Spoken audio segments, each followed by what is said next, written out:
My guest today is Keasler of Casework. She owns an interior design firm in Portland, Oregon, grew up remodeling a Victorian home with her parents, and it really just spawned her into a career of interior design. What I love about her most is her appreciation of intentional design and the client design process. So listen in because you're going to be learning so much today. My therapist once said, good people know good people. And I've just always admired your work. And you're in the Pacific Northwest, which is where I'm from. So I Oh, I just, didn't realize that. I'm born and raised from Seattle. Oh, amazing. I love that even more. So cool. Well, Yes. I love that you're doing this and I feel honored. I love the alignment of therapy in the home world because gosh, we do so much as creative people and the therapy side of it is definitely a thing. I can't tell you how many interior designers that I meet, and they're like, I'm a therapist too. I may not have a degree, but I definitely use some therapy skills. And I'm like, I'm sure you do. Yeah, there are some skills that come into play with emotional intelligence and empathy. EQ is so critical in what we do. I couldn't agree more. I've always admired your work, and now I get to talk to you in person and see how your creative juices flow. Just makes me very inspired already. So, thank you for being here. Yeah, I'm excited to be here. Also, I want to interview you. I want to ask you all the questions. I wanted to start with your history with architecture and design. I read that your interest started way back when your parents bought a fixer-upper. Is that true? It is true. I sort of grew up in a construction zone and a home under renovation. It took them 10 years, I believe, Wow. to finish their first house because they were working and doing it on the side and they weren't able to hire people to do it. And my dad was just this kind of guy who's like, "Oh, I can figure that out." And he could, but it took a long time to figure it out, lots of trial and error. And I just grew up in that environment of my parents remodeling this 1800s Victorian room by room. And by the Wow. time we got to the end, we had to redo it again and refresh it so that they could sell it because it had already been about 10 years and it was looking, pretty worn with two kids and lots of dogs and feeling a little dated. So when they sold that house, they built a house on my grandparents' property. So I grew up in East Tennessee. And Oh, the moment that I was able to go from this idea of like creating a home, you have these ideas about what you want it to be, and you look at inspiration. My mom was looking at country living magazines and magazines that had house plans because this was before the internet. She was sort of Frankensteining all these houses together, all these plans together that would make her sort of dream home. I was probably 10 years old, 9 years old when she was doing this. So I would have like graph paper to sketch over and make my own floor plan and draw furniture and that sort of thing. And the moment I got to see it go from with her doing this yeah. work, and the moment I got to see it go from that kind of idea to the paper to reality, like walking through the house with a foundation and studs in, was just so cool to be able to have like a map of paper in your hand and you're like, this is this room and this is this room. And you can walk through the walls because there's Yes. no drywall up. And it was really fun. I was like picking out wallpaper and paint colors as this like really young kid. I got involved and then I took drafting classes in high school and then got a Bachelor of Science in Interior Design. So I just find it so amazing that creatives always have some kind of history before they even know their calling. The calling was almost already there for them. It's so exciting to hear your story because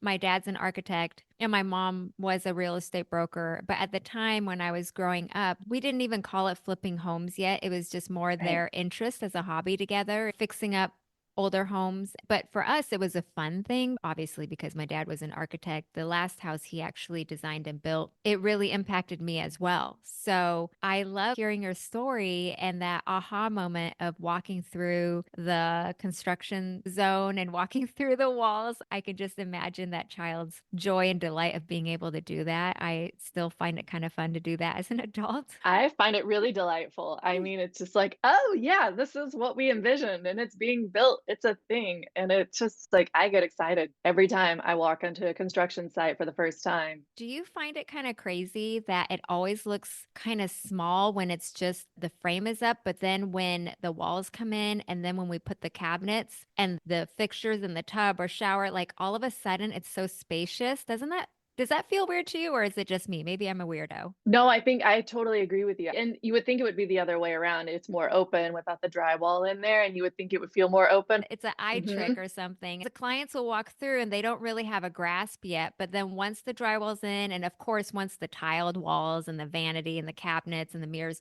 then they're like, oh my gosh, I see your vision now. I hear that a lot from my clients. I just was asking for a friend because I didn't know if I was the only weirdo out there that experienced that eye trick.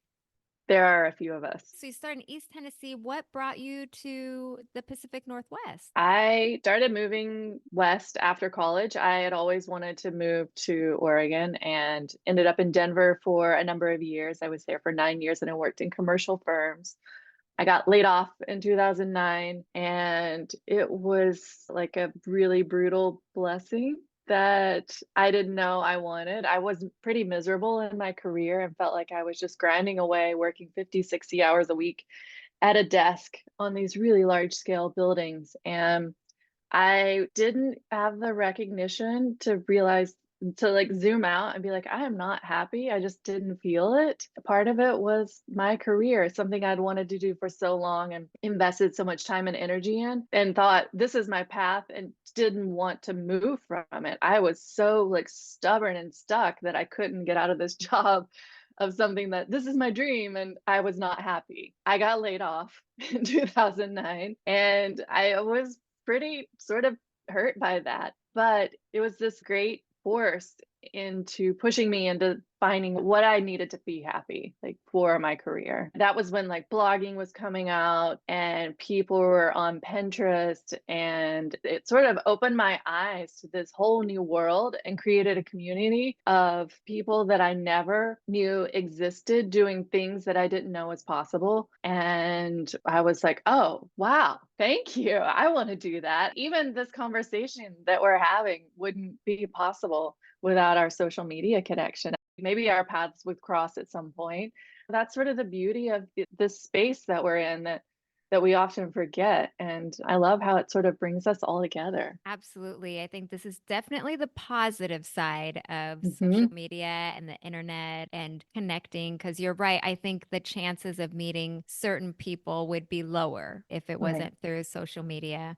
But you land into Portland. Did you right away just start your design firm? No, I moved to Portland in 2010 and worked freelance and then had some odd jobs for a couple of years. I started casework in 2015. So it took me a few years to build a client base, to figure out what I wanted to do. I just didn't realize there was a different version of what I wanted to do out there. And then I really started rethinking what it was that I wanted to do and got back into design. I know it's probably painful for you to go through it, but I'm so glad you did because it sounds like you conquered and challenged that limiting or negative belief about Mm, yeah. yourself. And I feel so proud of you because a lot of people would have given up, but you found your way around it. And now you're doing such beautiful work, especially with your clients. Your motto is purposeful. Let me know if I didn't get it right, but it's like purposeful, clean, and cultivated. These three words are obviously very important to you and your work.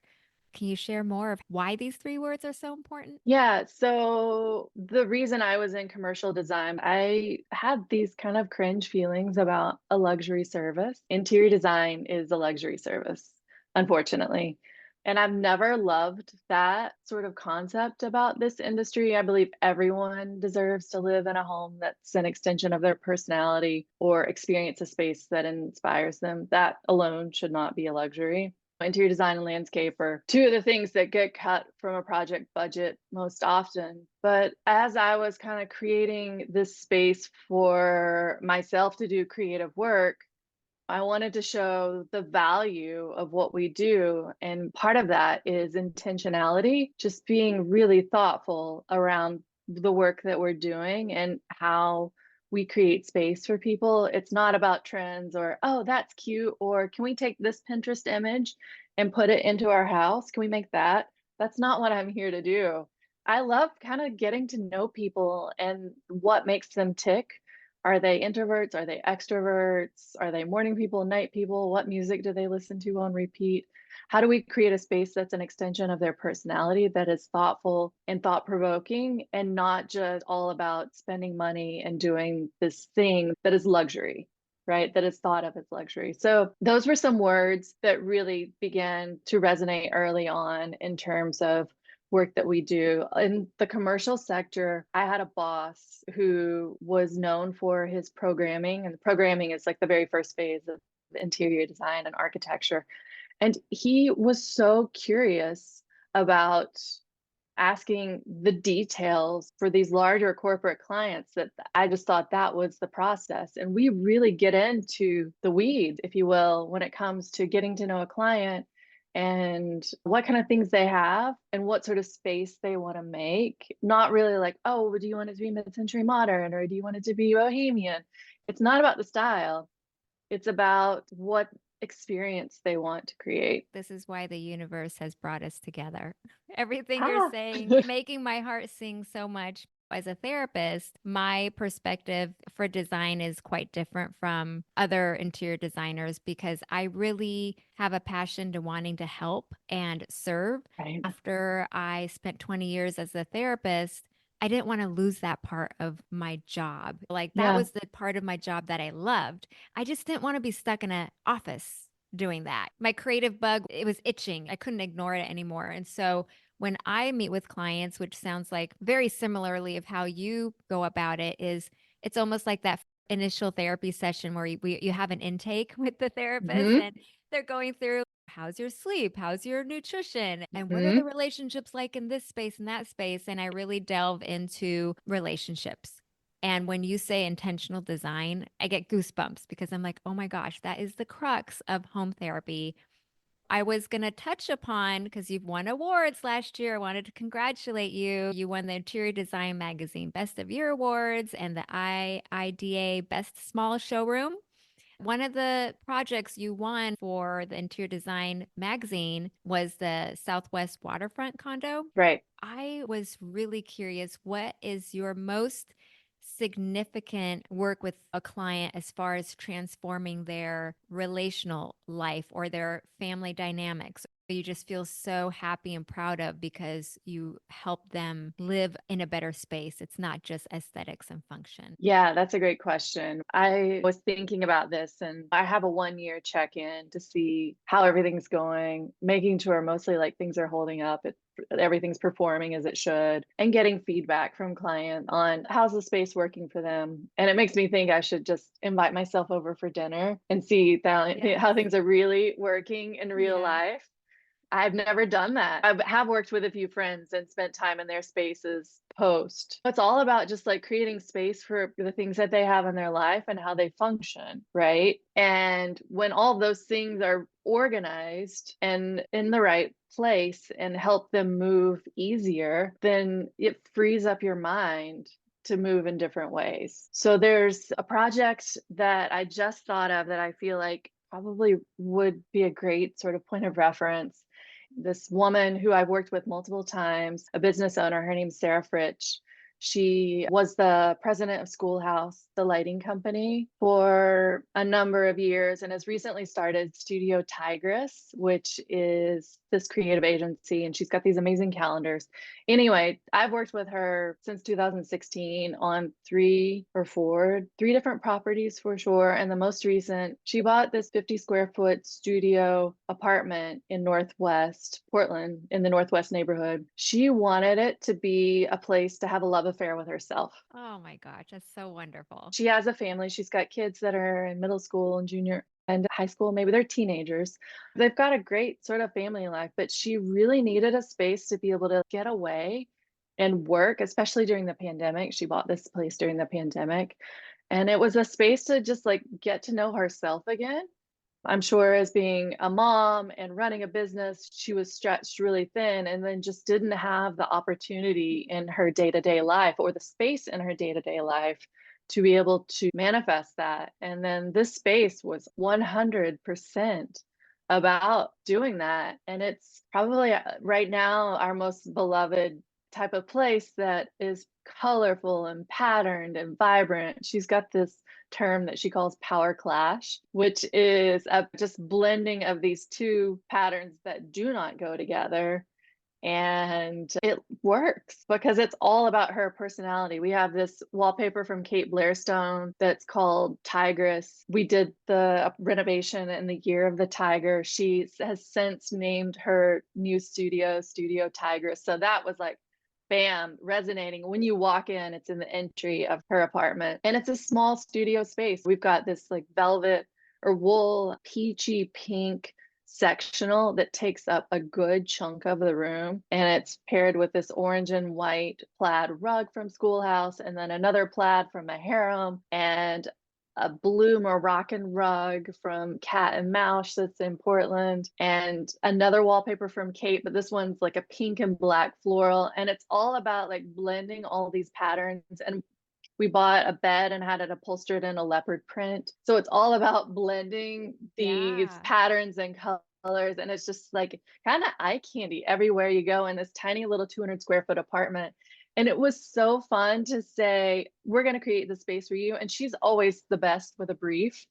And I love working with people who are like, this is how I want to feel.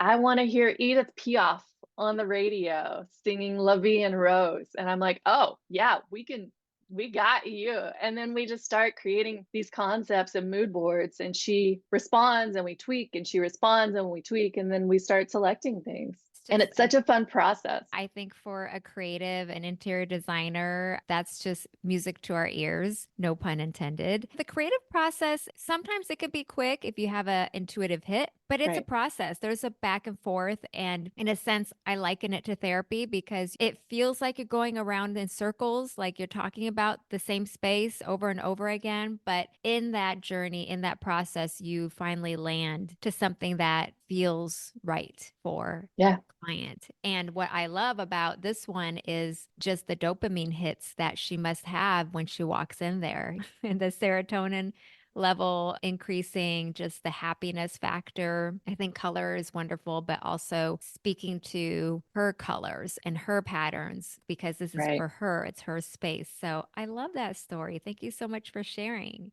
Yeah. Yeah. Even going further, do you have certain favorite spaces that you just have a penchant for? A lot of us interior designers, we tend to do a lot of kitchens and bathrooms. Right. But is there any really off the wall spaces that you just love creating? I know for me, I do a lot of hidden coffee bars, a lot of hidden storage that's really fun. Hmm. For you, do you have anything that makes you happy as a designer to design? That's a great question. There are a number. I love residential design overall. I love to be able to like get in to people's sort of psyche and hear what they love and what gets them excited. That's why I'm in the service industry. I love creating space for people. Kitchens and baths are fun, right? Because they can usually be a big transformation. Mhm. And Yes. the kitchen is especially fun because it's sort of the gathering space for a home. I love the idea of bringing people together over food where maybe they weren't able to do that in a way that wasn't as easy. I like really weird little quirky spaces in residential and getting hyper detailed. We had a client, this was also during the pandemic, and she wanted to create a work from home office. We were doing their whole house, and the house is 5,000 square feet. All the rooms were really generous and open and amazing. And then she wanted to work in this nook underneath the stairs, Love which is that. the stairs come down and Yep. turn. And literally it was the width of stairs, which was about 4 feet, and the length of the run, but there was this sloping ceiling. She was like, yeah, I love small spaces. And I was like, okay, great. She was like, but I just want it to be a little more fun and a little more vibrant. And lighting is really key because I get headaches from super bright lights. We have to be really thoughtful around the lighting.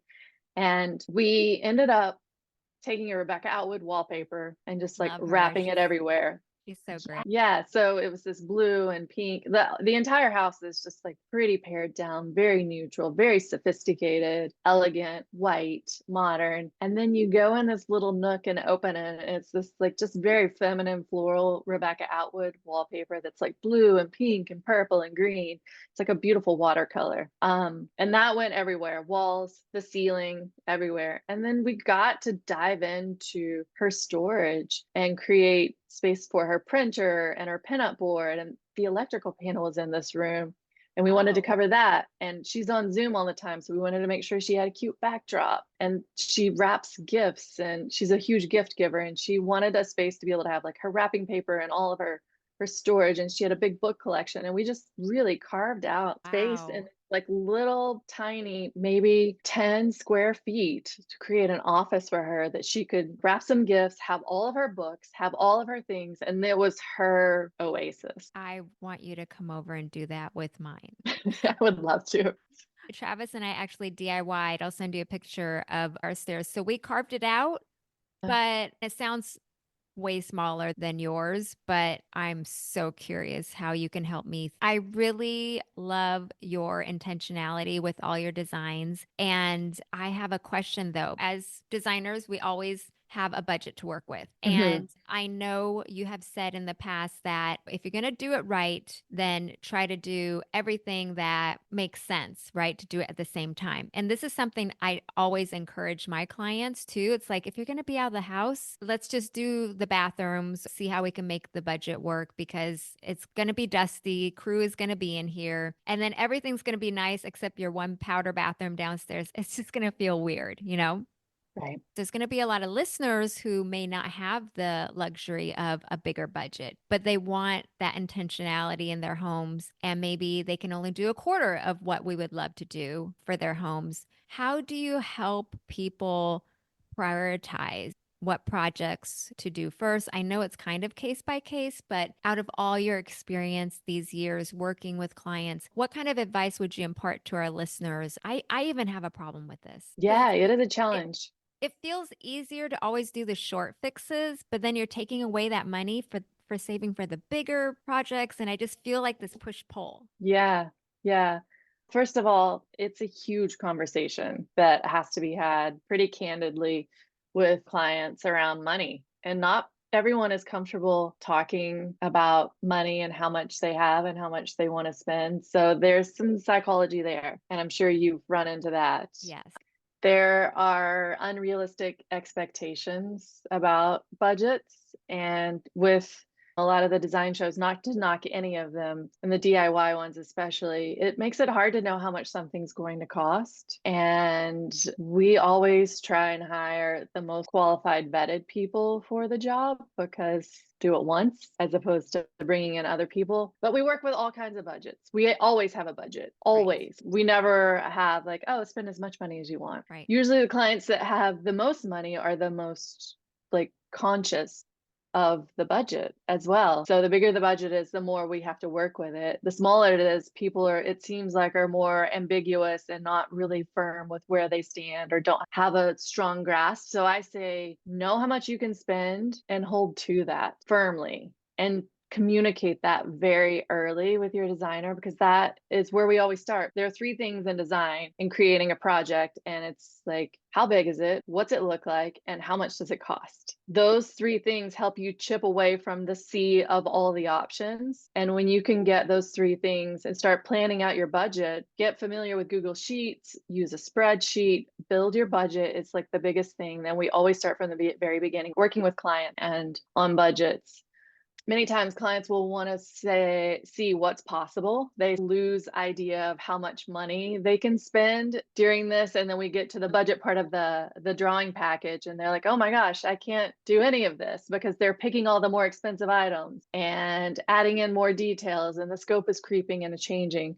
I think being really candid about money is the only way you can do it.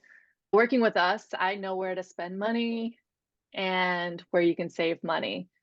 For example, porcelain tile is really inexpensive and not as cool looking, but there's some really beautiful ceramic tile out there that has that handmade quality and feel that's not super expensive. Tile is one of those things where you could spend $8 or $10 a square foot and it would be just as durable and as impactful as if you spent a lot more money. Plumbing fixtures and high touch areas we invest because you're touching them all the time. Because I think a lot Yeah, of people don't think that they just balk at the pricing for the more quality products. And I have to share with them how the water can really deteriorate the finishes fast in the wrong way if you don't spend on something with quality right. materials. So, Yeah, even for someone who isn't going to hire a designer, just being realistic with their budget. From what I'm hearing you say, it's just realistic expectations yeah, and not shaming or judging yourself, but being practical about what your budget is. And I think the wonderful thing is the options you mentioned. We don't have to go for all luxury items like for tile and even some great Delta products. I love using Delta yeah. fixtures. They're super great quality and durable. There's just always options, but I think it's important for the homeowner or the client to have some reconciliation of their budget before even embarking on a project or hiring a designer. We've worked with people that don't have budgets or won't share them, and it's harder for us because we're sort of designing in this vacuum without all the information. And we can help that. If you tell us what the budget is, we can either say you don't have enough money, you need some more money, or we're going to design to this and we're not going to be $100,000 over by any Yeah. means. I know we've already mentioned this, your curiosity and your honoring of your clients, not just physical dynamics in the home, but I'm pretty sure you want to honor their emotional dynamics. That's how you want to serve your clients. It really shows in your work, Casey. I really Oh, love seeing your work. So thank you for sharing your ideas, your advice, and your heart. yeah. Oh my gosh. Thank you. I'm a highly sensitive person. I think it makes for a great listener and empath who really cares about the space they create for people. So I love that it shows. Thank you. It absolutely shows, and I hope you come back. Yeah, thanks. It was so nice to talk to you. Thank you so much for listening to this episode of Home Therapy with Anita Yokota. If this episode resonated with you, consider passing it along to a friend, family member, coworker, or roommate. Spread the love, one home therapy session at a time. New episodes of Home Therapy are released every Tuesday. Subscribe to this podcast and never miss an episode. To leave a rating or review of the show, head to Apple Podcasts and let me know what you think. I love hearing from you. Not to mention, you can stay in touch with me throughout the week, seeing behind the scenes info and sneak previews of upcoming guests by subscribing to my website, anitayokota.com. All information about today's show and guests will be linked in the description of this episode. Thanks again for listening. I adore our time together so much, guys. Let's keep our intentions focused and calm, and as always, use your home as therapy.